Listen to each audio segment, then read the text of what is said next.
ओम श्री साईनाथाय नमः। श्री साई सच्चरित्र अध्याय 35। काका महाजनी के मित्र और सेठ निर्भीक मुनक के बांद्रा निवासी एक गृहस्थ की नींद न आने की घटना।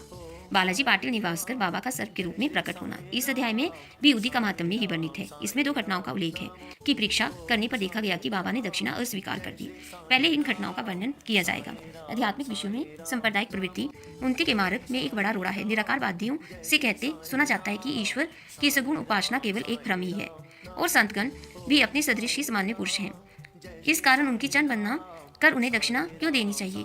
अन्य पंथों के अनुयायियों का भी ऐसा ही मत था कि अपने सदगुरु के अतिरिक्त अन्य संतों को नमन तथा उनकी भक्ति न करनी चाहिए। इस प्रकार की अनेक आलोचनाएं साईं बाबा के संबंध में पहले सुनने के लिए आया करती थी और अभी भी आ रही हैं। किसी का कथन था कि जब हम शिरडी गए तो बाबा ने हमसे दक्षिणा मांगी। क्या इस भांति दक्षिणा इतना एक संत के लिए शोभनीय था? जब वे इस प्रकार आचरण करते हैं तो उनका साधु धर्म कहाँ रहा? परंतु ऐसी भी कई घटनाएं अनुभव में आई कि जिन लोगों ने शिरडी जाकर अविश्वास से बाबा के दर्शन किए, उन्होंने ही सर्वप्रथम बाबा को प्रणाम भी किया। ऐसे ही कुछ उदाहरण नीचे दिए जाते हैं। काका महाजनी के मित्र। काका महाजनी के मित्र निराकारवादी तथा मूर्ति पूजा के सर्वथा विरुद्ध थे। कौतूहलवश वे काका महाजनी के साथ दो शर्तों पर शिरडी चलने को सहमत हो गए कि एक, बाबा को नमस्कार न करेंगे और दूसरी, न कोई दक्षिणा ही उन्हें देंगे। जब काका ने स्वीकारात्मक उत्तर दे दिया तब फिर शनिवार की रात्रि को उन दोनों ने बम्बई से प्रस्थान कर दिया और दूसरे ही दिन प्रातःकाल शिरडी पहुंच गई। जैसे ही उन्होंने मस्जिद में पैर रखा उसी समय बाबा ने उनके मित्र की ओर थोड़ी देर देखकर उनसे कहा कि अरे आइए श्रीमान पधारिए, आपका स्वागत है। इन शब्दों का स्वर कुछ विचित्र सा था और उनकी ध्वनि प्रायः उन मित्र के पिता के बिल्कुल अनुरूप ही थी। तब उन्हें अपने कैलाशवासी पिता की स्मृति हो आई और वे आनंद विभोर हो गए। क्या मोहिनी थी उस स्वर में। आश्चर्ययुक्त स्वर में उनके मित्र के मुख से निकल पड़ा कि निस्संदेह ये स्वर मेरे पिताजी का ही है। तब वे शीघ्र ही ऊपर दौड़कर गए और अपनी सब प्रतिज्ञा भूलकर उन्होंने बाबा के श्री चरणों पर अपना मस्तक रख दिया। बाबा ने काका साहिब से दोपहर में और तथा विदाई के समय दोबारा दक्षिणा मांगी, परंतु इनके मित्र से एक शब्द भी ना कहा।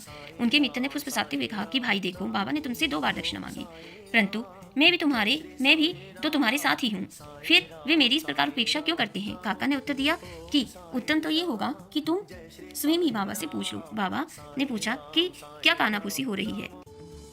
तब उनके मित्र ने कहा कि क्या मैं भी आपको दक्षिणा दूं?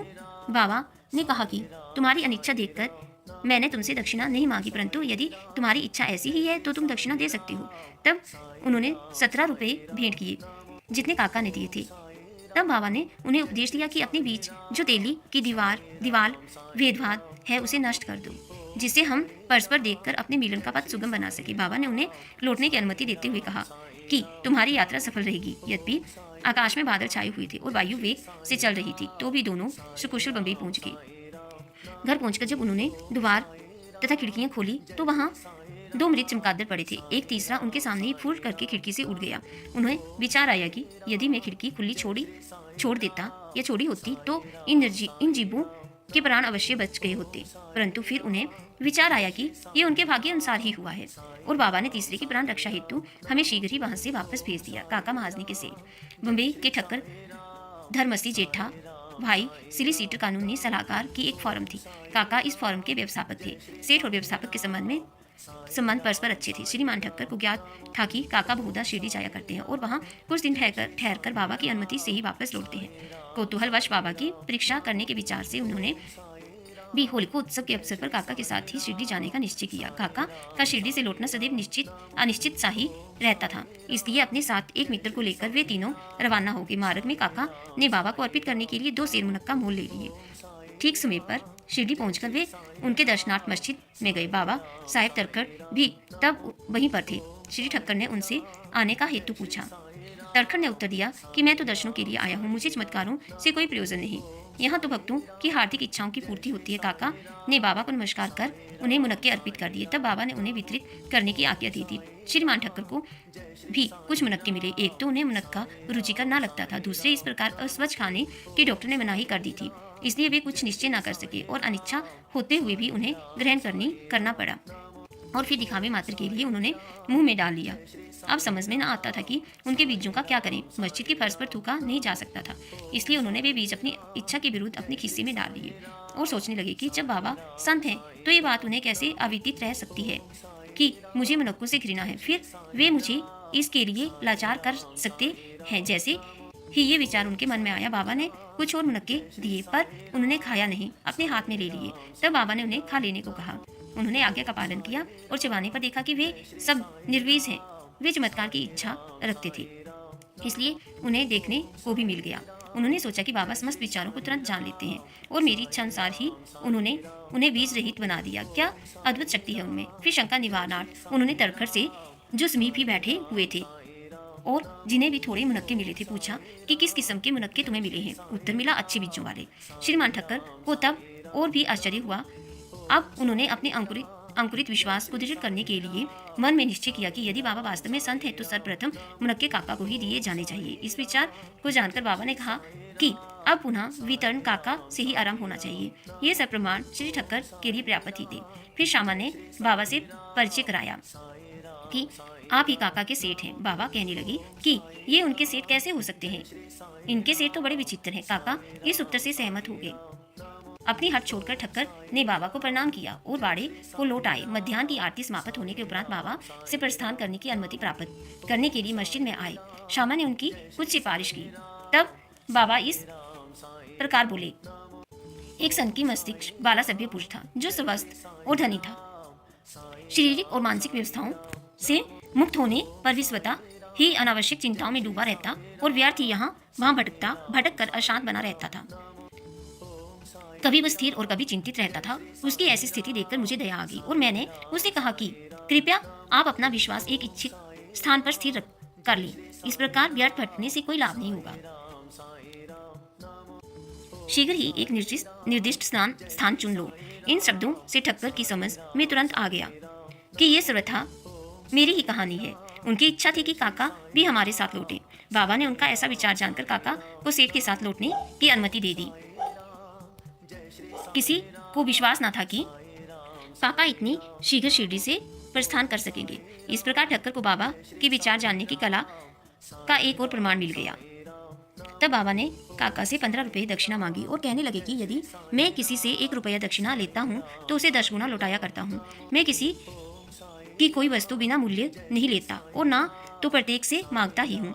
जिसकी ओर फकीर ईश्वर इंगित करते हैं उससे ही मैं मांगता हूँ और जो गत जन्म का ऋणी होता है उसकी ही दक्षिणा स्वीकार हो जाती है। दानी देता है और भविष्य में सुंदर उपज का बीजोरोपण करता है। धन का उपयोग धर्मोपार्जन के ही निमित्त होना चाहिए। यदि धन व्यक्तिगत आवश्यकताओं में व्यय किया गया तो उसका दुरुपयोग है। यदि तुमसे पूर्व जन्मों में दान नहीं दिया है तो इस जन्म में पाने की आशा कैसे कर सकते हो। इसलिए यदि प्राप्ति की आशा रखते हो तो अभी दान करो। दक्षिणा देने से वैराग्य की वृद्धि होती है और वैराग्य प्राप्ति से भक्ति और ज्ञान बढ़ जाते हैं। 1, 2 और 10 गुना लो। इन शब्दों को सुनकर श्री ठक्कर ने भी अपना संकल्प भूलकर बाबा को 15 रुपये भेंट किए। उन्होंने सोचा कि अच्छा ही हुआ जो मैं शिरडी आ गया। यहाँ मेरे सब संदेह नष्ट हो गए और मुझे बहुत कुछ शिक्षा प्राप्त हुई।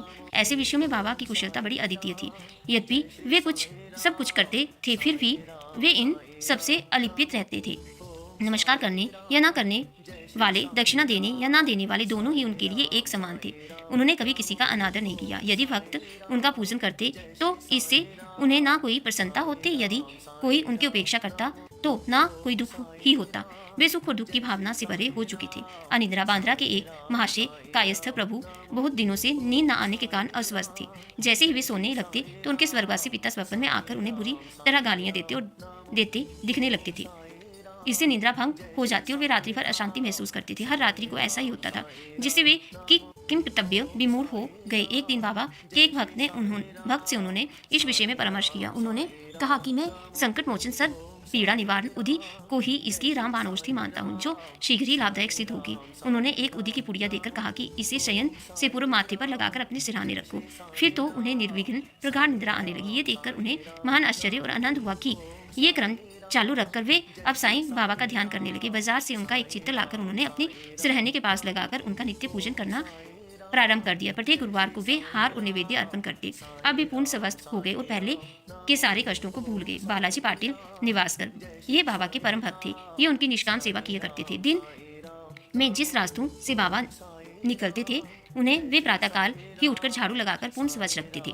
इनके पश्चात ये कार्य बाबा के एक परम भक्त महिला राधा कृष्ण माई ने किया। फिर अब्दुल ने। बाला जी जब फसल काटकर लाते तो वे सब अनाज उन्हें भेंट कर दिया करते थे। उनमें से कुछ जो बाबा उन्हें लौटा देते और उसी से वे अपने कुटुंब का भरण पोषण किया करते थे। ये क्रम अनेक वर्षों तक चला और उनकी मृत्यु के पश्चात उनके पुत्र ने इसे जारी रखा। उदी की शक्ति और महत्व। एक बार बालाजी के श्राद्ध दिवस की वार्षिक बरसी के अवसर पर कुछ व्यक्ति आमंत्रित किए गए। जितने लोगों के लिए भोजन तैयार किया गया उससे कहीं तिगुने लोग भोजन के समय एकत्रित हो गए। ये देखकर श्रीमती निवासकर किन कर्तव्य विमूढ़ सी हो गई। उन्होंने सोचा कि यह भोजन सबके लिए पर्याप्त न होगा और कहीं कम पड़ गया तो कुटुंब की भारी अपकीर्ति होगी। तब उसकी सास ने उनसे सांत्वनापूर्ण शब्दों में कहा कि चिंता न करो, ये भोजन सामग्री हमारी नहीं, ये तो श्री साईं बाबा की है। प्रत्येक बर्तन में उदी डालकर उन्हें वस्त्र से ढक दो और बिना वस्त्र हटाए सबको परोस दो, वे ही हमारी लाज बचाएंगे। परामर्श के अनुसार ही किया गया। भोजनार्थियों के तृप्तिपूर्वक भोजन करने के पश्चात भी भोजन सामग्री यथेष्ट मात्रा में शेष देखकर उन लोगों को महान आश्चर्य और प्रसन्नता हुई। यथार्थ में देखा जाए तो जैसा जिसका भाव होता है उसके अनुकूल ही अनुभव प्राप्त होता है। ऐसी घटना मुझे प्रथम श्रेणी के उप न्यायाधीश तथा बाबा के परम भक्त श्री B.A. चोगले ने बतलाई। फिर फरवरी सन 1943 में करजत जिला अहमदनगर में पूजा का उत्सव हो रहा था। तभी इस अवसर पर एक बृहद भोज का आयोजन हुआ। भोजन के समय आमंत्रित लोगों से लगभग 5 गुने अधिक भोजन के लिए आए। फिर भी भोजन सामग्री कम नहीं हुई। बाबा की कृपा से सबको भोजन मिला। सबको आश्चर्य हुआ साईं बाबा का सर्प के रूप में प्रकट होना। शिरडी के रघु पाटिल एक बार निवासे के बालाजी पाटिल के पास गए, जहां संध्या को उन्हें ज्ञात हुआ कि एक सांप फुफकारता हुआ गौशाला में घुस गया है। सभी पशु भयभीत होकर भागने लगे। घर के लोग भी घबरा गए, परंतु बालाजी ने सोचा कि श्री साईं ही इस रूप में यहाँ प्रकट हुए हैं। तब एक प्याले में दूध ले आए और निर्भय होकर उस सर्प के सम्मुख रखकर उनको इस प्रकार संबोधित कर कहने लगे कि बाबा, आप फुफकार कर शोर क्यों कर रहे हैं? क्या आप मुझे भयभीत करना चाहते हैं? ये दूध का प्याला लीजिए और शांतिपूर्वक पी लीजिए। ऐसा कहकर वे बिना किसी भय से उसके समीप ही बैठ गए। अन्य कुटुंबी जन तो बहुत घबरा गए और उनकी समझ में न आ रहा था कि अब क्या करें। थोड़ी देर में ही सर्प अदृश्य हो गया और किसी को भी पता न चला कि वह कहाँ गया। गौशाला में सर्वत्र देखने पर भी उसका कोई चिन्ह दिखाई न दिया।